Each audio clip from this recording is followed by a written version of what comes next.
Anger foods ಚಾನಲ್ಗೆ ಸ್ವಾಗತ. ಜಯರಾಮ್ ಮತ್ತು ಲತಾ ನಾಡೋ ನಮಸ್ಕಾರಗಳು. ವೀಕ್ಷಕರೇ, ಎಲ್ರಿಗೂ ಪೊಂಗಲ್ ಮಾಡೋದು ಗೊತ್ತೇ ಇದೆ. ಆದರೆ ಇವತ್ತು ನಾನು ಪೊಂಗಲ್ಲು ವಿಭಿನ್ನ ಶೈಲಿಯಲ್ಲಿ ಮಾಡಿ ತೋರಿಸ್ತಾ ಇದ್ದೀನಿ. ಅದೇನೆಂದರೆ, ಹೆಸರು ಬೇಳೆ ಬದಲು ಹೆಸರು ಕಾಳು ತಗೋತಾ ಇದ್ದೀನಿ. ಈ ಹೆಸರು ಕಾಳು ಒಂದು 20 ನಿಮಿಷ ನೆನೆಸಿಟ್ಟಿದ್ದೆ. ಅದೇ ರೀತಿ ರೆಗ್ಯುಲರ್ ಅಡುಗೆಗೆ ಬಳಸ್ತೀವಲ್ಲ, ಅದೇ ಅಕ್ಕಿ ತೊಗೊಂಡಿದ್ದೀನಿ. ಈ ಅಕ್ಕಿನೂ ಒಂದು 20 ನಿಮಿಷ ನೆನೆಸಿಟ್ಟಿದ್ದೆ. ನೆನೆಸು ನೀರೆಲ್ಲ ತೆಗೆದುಬಿಟ್ಟು ಈಗ ಪಾತ್ರೆಲಿ ಇಟ್ಕೊಂಡಿದ್ದೀನಿ. ಈಗ ಶುರು ಮಾಡೋಕ್ಕೆ ಮೊದಲು ಕುಕ್ಕರ್ ಇಟ್ಟಿದ್ದೀನಿ. ಕುಕ್ಕರ್ಗೆ ಒಂದು 2 ಸ್ಪೂನ್ ತುಪ್ಪ ಹಾಕೋತಾ ಇದ್ದೀನಿ. ತುಪ್ಪ ಒಂದು ಸ್ವಲ್ಪ ಕಾದ್ಮೇಲೆ ಅದಕ್ಕೆ ಈ ಹೆಸರು ಬೇಳೆ ಹಾಕ್ಕೊಂಡು ಒಂದು ಸ್ವಲ್ಪ ಹುರ್ಕೋತೀನಿ. ಅದಾದಮೇಲೆ ಮತ್ತೆ ಅಕ್ಕಿ ಹಾಕ್ಕೊಂಡು ಒಂದು ಸ್ವಲ್ಪ ರುಬ್ಕೋತೀನಿ. ಈಗ ತುಪ್ಪ ಕಾದಿದೆ, ಹೆಸರು ಕಾಳು ಹಾಕೋತಾ ಇದ್ದೀನಿ. ಸಾರಿ,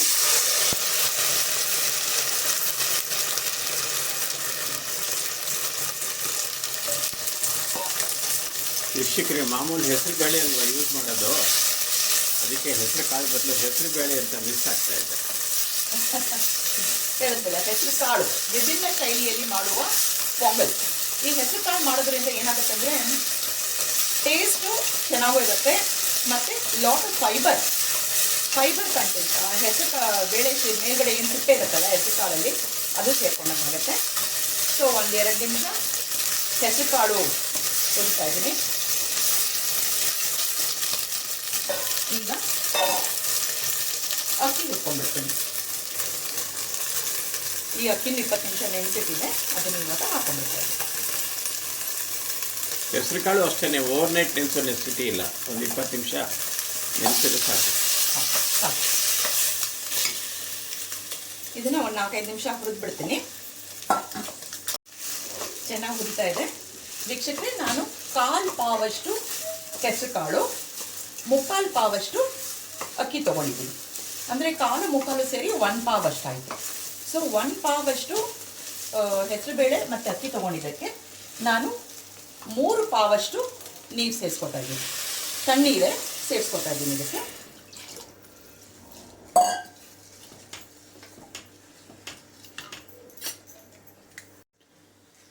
ಇವಾಗ ಒಂದು ಚಿಟಕಿ, ಒಂದು ಚಿಟಕಿಯಷ್ಟು ಅರಿಶಿನ, ಒಂದು 3 ಹಸಿ ಮೆಣಸಿನ್ಕಾಯಿ ಕಟ್ ಮಾಡಿ ಇಟ್ಕೊಂಡಿದ್ದೀನಿ, ಮತ್ತು ಒಂದು ಸ್ವಲ್ಪ ಶುಂಠಿ, ಇದಿಷ್ಟು ಹಾಕಿಬಿಟ್ಟು ಒಂದು 5ರಿಂದ 6 ವಿಸಿಲು ಬರುವಷ್ಟು ಕುಕ್ಕರು ಕೂಗಿಸ್ಕೊಂಡ್ಬಿಡ್ತೀನಿ. ಜೊತೆಗೆ 1-2 ಕರಿಬೇವು ಹಾಕ್ಬಿಡೋಣ. ಆಮೇಲೆ ಮತ್ತೆ ಹಾಕ್ತೀವಿ. ಇವಾಗ 2 ಕರಿಬೇವು. ಮತ್ತು ವೀಕ್ಷಕರೇ, ನಾನು ಹಿಂದೆನೇ ಹೇಳಿದ್ದೆ ನಿಮಗೆ, ಇದು ಕುಕ್ಕರ್ ಯೂಶಲಿ ಕೂಗಬೇಕಾದ್ರೆ ಈ ನೀರೆಲ್ಲ ಹೊರಗೆ ಬರುತ್ತೆ. ಈ ನೀರೆಲ್ಲ ಹೊರಗೆ ಬರಬಾರ್ದು ಅನ್ನೋದಕ್ಕೆ ಏನಾದರೂ 1 ಸ್ಪೂನೋ ಇಲ್ಲ ಒಂದು ಚಿಕ್ಕ ಸೌಟೋ ಏನಿದ್ರು ಅದನ್ನು ಇದ್ರೊಳಗೆ ಹಾಕ್ಬಿಡಿ. ಸೊ ಕುಕ್ಕರ್ ಹೊರಗಡೆ ನಿಮಗೆ ನೀರು ಬರೋದಿಲ್ಲ. ಇದನ್ನು ಇವಾಗ ಇದ್ರೊಳಗೆ ಹಾಕ್ಬಿಟ್ಟಿದ್ದೀನಿ.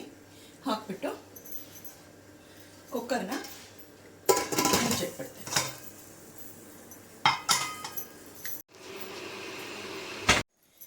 ವೀಕ್ಷಕರೇ, 5 ವಿಸಿಲ್ ಆಗಿದೆ, ಪ್ರೆಷರ್ ಒಳಗಿದೆ ನೋಡಿ. ಮೇಲ್ಗಡೆ ಒಂಚೂರು ಕೂಡ ಬಂದಿಲ್ಲ ನೀರು. ಯೂಶ್ವಲಿ ಆ ನೀರೆಲ್ಲ ಹೊರಗೆ ಬಂದ್ಬಿಡುತ್ತಲ್ಲ, ಒಳಗಡೆ ಸ್ಪೂನ್ ಹಾಕಿರೋದ್ರಿಂದ ಮುಚ್ಚಳನೂ ಫುಲ್ ಕ್ಲೀನಾಗಿದೆ. ಇವಾಗ ತೆಗಿಯೋಣ.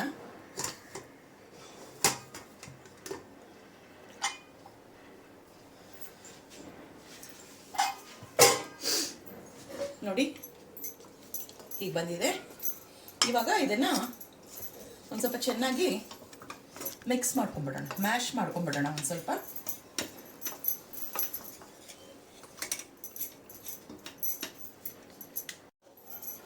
ಚೆನ್ನಾಗಿ ಮ್ಯಾಶ್ ಮಾಡ್ಕೊಂಡಿದ್ದೀನಿ. ಗ್ಯಾಸ್ ಹಚ್ಚಿದ್ದೀನಿ. ಮತ್ತೆ ಮ್ಯಾಶ್ ಮಾಡ್ಕೊಂಡ್ಬಿಟ್ಟು ಮತ್ತೆ ಒಂದು 1.5 ಪಾವಿಂದ 2 ಪಾವಷ್ಟು ಬಿಸಿ ನೀರು ಸೇರಿಸ್ಕೊತಾ ಇದ್ದೀನಿ. ಸ್ವಲ್ಪ ನೀರು ಸೇರಿಸ್ಕೊಂಡು ಚೆನ್ನಾಗಿ ಮಿಕ್ಸ್ ಮಾಡ್ಕೊತಾ ಇದ್ದೀನಿ. ಬೇಕು ಅಂದರೆ ಮತ್ತೆ ಇನ್ನೂ ಒಂದು ಸ್ವಲ್ಪ ನೀರು ಸೇರಿಸ್ಕೊಳ್ಳೋಣ. ಇದೊಂದು 2 ಪಾವ್ ಇಟ್ಕೊಂಡಿದ್ದೆ.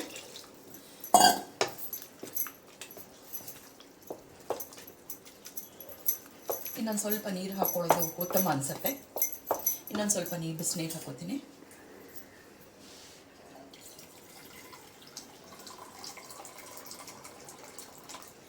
ಸೊ ಆವಾಗ ಒಂದು 3 ಪಾವಷ್ಟು ಹಾಕ್ಕೊಂಡಿದ್ದೆ. ಇವಾಗ ಒಂದು 2 ಮತ್ತು ಇದು ಇನ್ನೊಂದು 3 ಪಾವಷ್ಟು ನೀರು ಹಾಕೊಂಡ್ಬಿಡೋದು.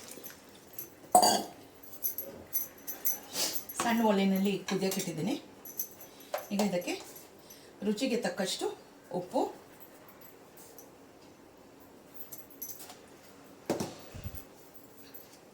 ಮತ್ತು ಇಂಗು ಧಾರಾಳವಾಗಿ ಹಾಕ್ಬೋದು ನೀವು. LG ಪುಡಿ ಹಿಂಗನೇ ಉಪಯೋಗಿಸ್ಕೊತಾ ಇದ್ದೀನಿ ನಾನು.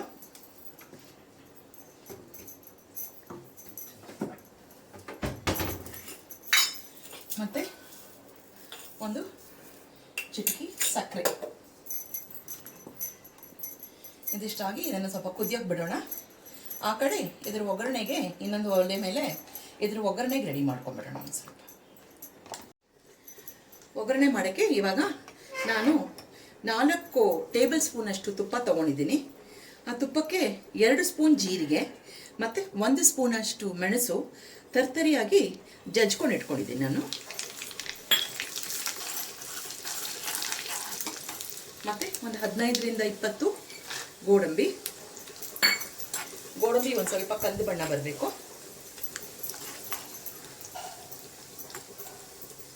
ಮತ್ತು ಒಂದು 2-3 ಎಸಳು ಕರಿಬೇವು ತೊಳ್ಕೊಂಡು ಚೆನ್ನಾಗಿ ಒಣಗಿಸ್ಕೊಂಡು ಇಟ್ಕೊಂಡಿದ್ದೀನಿ. ಮತ್ತು ಒಂದು ಸ್ವಲ್ಪ ತೆಂಗಿನಕಾಯಿ ತುರಿ.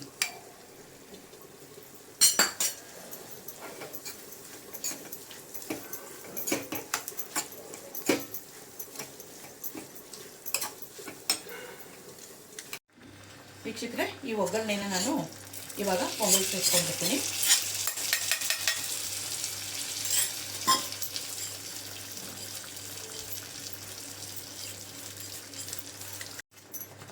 ಒಗ್ಗರಣೆನ ಪೊಂಗಲ್ಗೆ ಹಾಕೊಂಡು ಚೆನ್ನಾಗಿ ಮಿಕ್ಸ್ ಮಾಡಿದ್ದೀನಿ.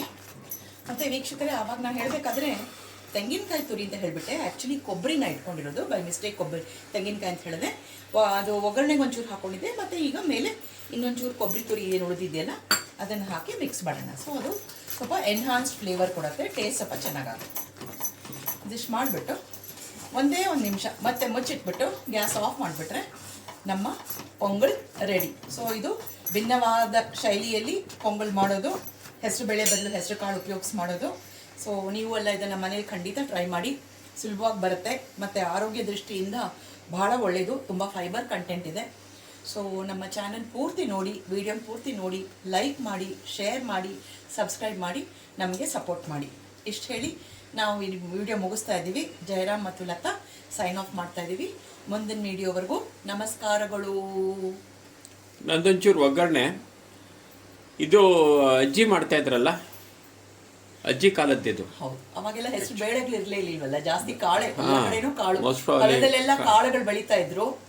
ಸೊ ಆ ಕಾಳುಗಳು ಹಾಕಿ ಮಾಡ್ತಾ ಇದ್ವಿ. ಅದೇ ಇದರಲ್ಲಿ ಪ್ರೋಟೀನು ಜಾಸ್ತಿ ಸಿಗುತ್ತಾ? ಪ್ರೋಟೀನ್ ಇದೆ, ಮತ್ತೆ ಹಸ್ಕಿದೆಯಲ್ಲ, ಬೇಳೆದು ಸಿಪ್ಪೆ ಇರೋದ್ರಿಂದ ಫೈಬರ್ ಕಂಟೆಂಟು ಜಾಸ್ತಿ ಇದೆ. ಸೊ ಹೆಸರು ಕಾಳದು ಸಿಪ್ಪೆ. ಎಸ್, ಹೆಸರು ಕಾಳು ಸಿಪ್ಪೆ ಆರೋಗ್ಯ ದೃಷ್ಟಿಯಿಂದ ಬಹಳ ಒಳ್ಳೆಯದು. ನಮ್ಮ ಪ್ರಯತ್ನ ನಿಮಗೆಲ್ಲ ಇಷ್ಟ ಆಗಿದೆ ಅಂತ ಅಂದ್ಕೊಳ್ತೀವಿ ನಾವು. ಇದೇ ಥರ ನಿಮ್ಮ ಪ್ರೋತ್ಸಾಹ ಬೇಕು. ಸಬ್ಸ್ಕ್ರೈಬ್ ಮಾಡ್ಕೊಳ್ಳಿ, ಲೈಕ್ ಮಾಡಿ, ಶೇರ್ ಮಾಡಿ, ಮತ್ತೊಬ್ಬರಿಗೆ ತಿಳಿಸಿ. ಇದನ್ನು ದಯವಿಟ್ಟು ಮನೆಯಲ್ಲೇ ಟ್ರೈ ಮಾಡಿ. ಇದೆಲ್ಲ ಸಾಮಾನ್ಯವಾಗಿ ಹೋಟ್ಲುಗಳಲ್ಲಿ ಸಿಗೋದಿಲ್ಲ. ದಯವಿಟ್ಟು ಎಲ್ಲ ಟ್ರೈ ಮಾಡಿ. ಥ್ಯಾಂಕ್ ಯು, ನಮಸ್ಕಾರ. ನಮ್ಮ ಬೆಳಗಿನ ತಿಂಡಿ ಹೆಸರು ಕಾಳು ಪೊಂಗಲ್ ರೆಡಿಯಾಗಿದೆ. ಜೊತೆಗೆ ಸೌತೆಕಾಯಿ ರಾಯ್ತ ಮತ್ತು ಪುದೀನ ಚಟ್ನಿ ಯಾವುದಾದ್ರೂ ಒಂದಿದ್ರೆ ಸಾಕು ಸೈಡ್ ಡಿಶ್ಶು.